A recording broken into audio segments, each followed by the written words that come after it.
Hi, everyone. My name is Amy Merrick. I'm a senior professional lecturer in the journalism program in DePaul's College of Communication. And I'm also a student. I am a student in DePaul's Master's in Computer Science program.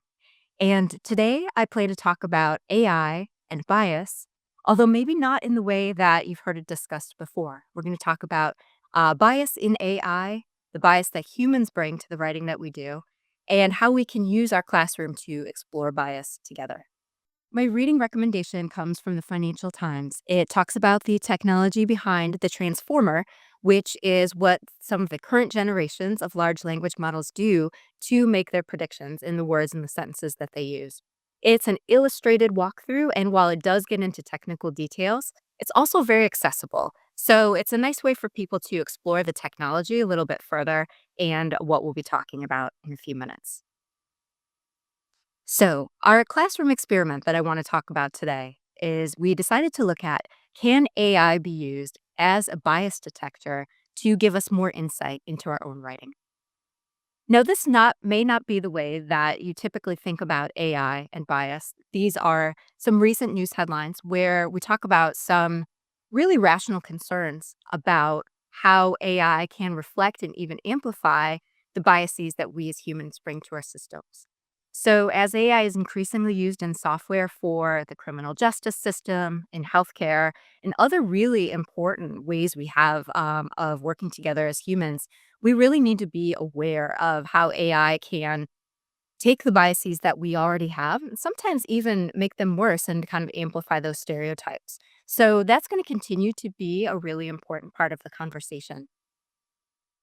But something we also think about a lot in journalism and media is that we know that audiences are very aware of the biases that we bring as humans as well, even before AI enters the picture. This graph is from a study done by the Pew Research Center of about 10,000 people, and they asked about how news organizations present political and social issues. You can see here that about 80% of the survey respondents said that they believe that news organizations favor one side in their stories, and about 20% say they deal fairly with all sides. This is data from 2020, and we can only imagine that this is probably even more extreme today. So, already in writing, we are looking at an issue where bias is a part of the conversation and something that as writers, we really need to be aware of. So, our classroom experiment came from a question raised by a nonprofit group called Trusting News. Trusting News is a group that really studies and analyzes how audiences perceive news organizations and works with newsrooms on building trust and transparency through explaining how they choose their stories, how they present their methodology, and other best practices. And the question that Trusting News raised was, could ChatGPT actually be used by journalists to analyze their own writing for biases that they might not be aware of? We thought this was an interesting question as journalists, and so we decided to put this to the test. So, this is a summary of our classroom exercise. Students read and discussed the Society of Professional Journalists Code of Ethics. This is a voluntary code that many professional news organizations follow. It has principles such as minimize harm and acting independently. Students talked about which principles of the code are most important to them in their own work. Students then read a published news story and, on their own, listed examples of bias that they found in the story and potential ways to improve it. Students then discussed their findings with a partner and worked together to refine their analysis. Finally, working on their own, students asked an LLM chatbot using either ChatGPT or Microsoft Copilot to evaluate the news story. The prompt that students used was very simple. What's missing from this text from a journalistic perspective? Now, by design, we did not do any elaborate, what you might call prompt engineering or refining of the prompt to produce what we thought might be the best possible answer. We wanted to know what patterns the chatbot would find without significant prompting from us. We were also interested in what results a novice user would get who might not be very familiar with AI or LLMs. And so, really, sort of what would be the baseline asking for help from a chatbot?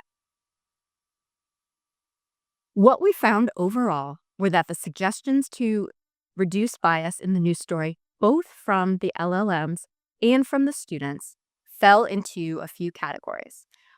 Looking at these four categories here, the two on the left column, context and balance, were the ones that were suggested both by the students and by the chatbots. So, under context, helping readers understand how the conflict began and what the stakes are.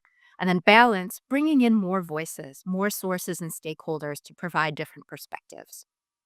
The category of language was one that was introduced more often by the students than by the chatbots. So, looking at particular word choices by the writers and seeing how they might introduce opinion, whether intentionally or not.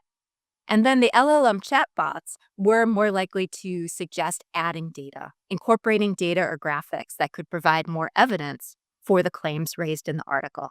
So, taken together, this was useful feedback that really dovetails with a lot of what we had been talking about already about recognizing bias in the news and in writing. Student feedback on the exercise fell into a couple of main takeaways. They found that both their partners in the classroom and the chatbots gave useful suggestions. They felt that it fit with the goals of the class and with what they knew about recognizing bias. They found that overall, the chatbot explanations were more detailed and more comprehensive, sometimes even to the point of being overwhelming in the sense of listing so many ideas for improvement and not necessarily giving a hierarchy for them so that it could be difficult to know where to start. The students felt that overall, their human partners were more focused in the discussion. They also felt it was easier to have a back and forth with their human partners, asking them to clarify or perhaps expand on some of their ideas. I also asked students to give a little bit more feedback comparing their partner's suggestions to the chatbot suggestions. Now, because these are small sample sizes, I think this should only be taken as anecdotal, but it does raise some interesting questions that we could explore further. When asked how useful the suggestions were offered by their partners, students felt that the answers were overall pretty useful. And when asked how useful were the suggestions offered by the chatbot, even a little more useful. So, in both cases, students felt that they got responses that they could apply to writing. When asked about how much they trusted the suggestions, the pattern looked a little bit different. So, when asked how much they trusted suggestions offered by the human partner, students felt that was pretty high. When asked how much they trusted the suggestions from the chatbot, the responses gave lower rankings. Again, this should be taken anecdotally, but it was interesting to see some patterns that we might want to look into further.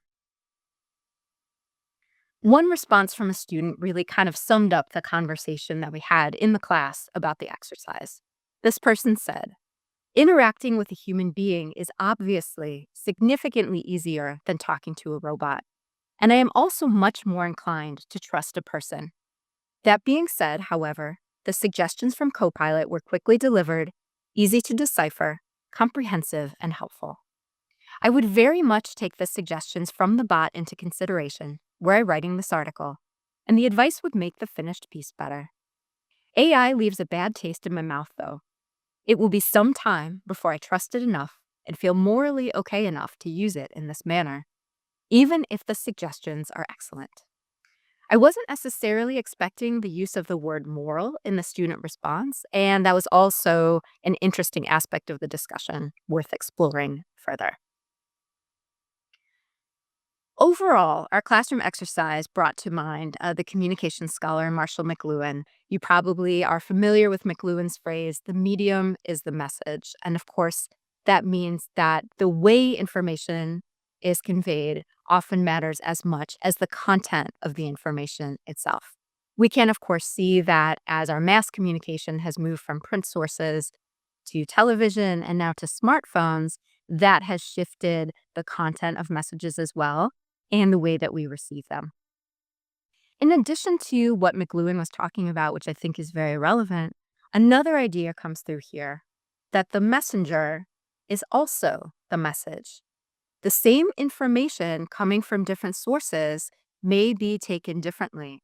And so when we're working with students, it's not as if we can take the same discussion or information shift it to different platforms or ways of conveying it and have the same response from students. We really have to be aware of what we're using and be receptive to what students say about how that's conveyed. So, overall, from our exercise, some suggestions that might apply to classes that use writing. Because the discussion about bias in AI and bias in human communication is so relevant right now, you could, in your classes, incorporate a step reflecting on bias in the drafting or the revision process and make this more explicit part of your work. I also think it's useful to share research with students on both human biases and AI biases. As AI technology becomes more adopted, we're really going to have to think about how this becomes a part of our work and be very reflective on it. It also suggests experimenting with methods for delivering feedback on bias. What are the best ways to do this? Overall, the class felt that both the AI and the human discussion gave them useful suggestions that they could work with. But thinking about what is the optimal way to deliver this feedback could make for some creative and useful classroom exercises. Thank you so much for your time. I look forward to further discussions about AI in the classroom. Have a great day.